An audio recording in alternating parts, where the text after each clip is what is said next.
ఇటీవలే దేశవ్యాప్తంగా జరిగిన పార్లమెంట్ ఎన్నికల ప్రచారంలో బీజేపీకి వ్యతిరేకంగా అధికార కాంగ్రెస్ తెరపైకి తెచ్చిన గాడిద గుడ్డు అప్పట్లో సోషల్ మీడియాలో ట్రెండింగ్ గా మారింది.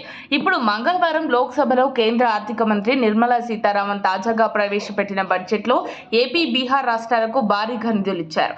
కానీ తెలంగాణకు నిధులేమీ కేటాయించలేదు. దీంతో తెలంగాణ నుంచి 8 మంది బీజేపీ ఎంపీలు రాష్ట్రానికి తెచ్చిన నిధులు గాడిద గుడ్డు అంటూ మళ్లీ విమర్శలు మొదలయ్యాయి.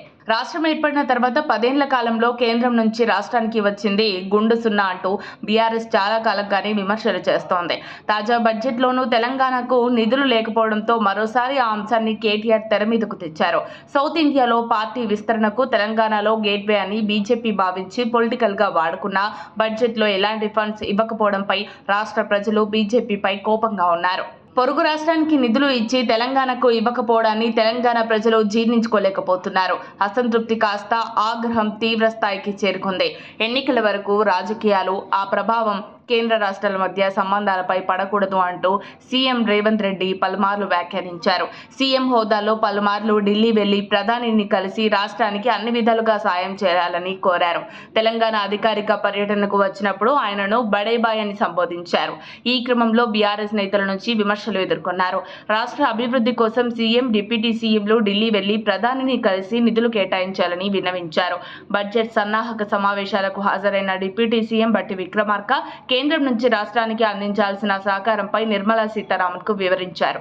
ఇచ్చిపుచ్చుకునే ధోరణిలో కేంద్ర రాష్ట్ర సంబంధాలు ఉండాలని, అభివృద్ధికి తోడ్పడాలని కోరారు. అయినా ఈ బడ్జెట్ తో కేంద్రం తెలంగాణకు తీవ్ర అన్యాయం చేసింది. దీంతో రేవంత్ బడేబాయ్ వ్యూహం వృధాగా మారింది. విభజన చట్టంలో తెలంగాణకు, ఏపీకి స్పష్టమైన హామీలనే అప్పటి కేంద్ర ప్రభుత్వం పొందుపరిచింది.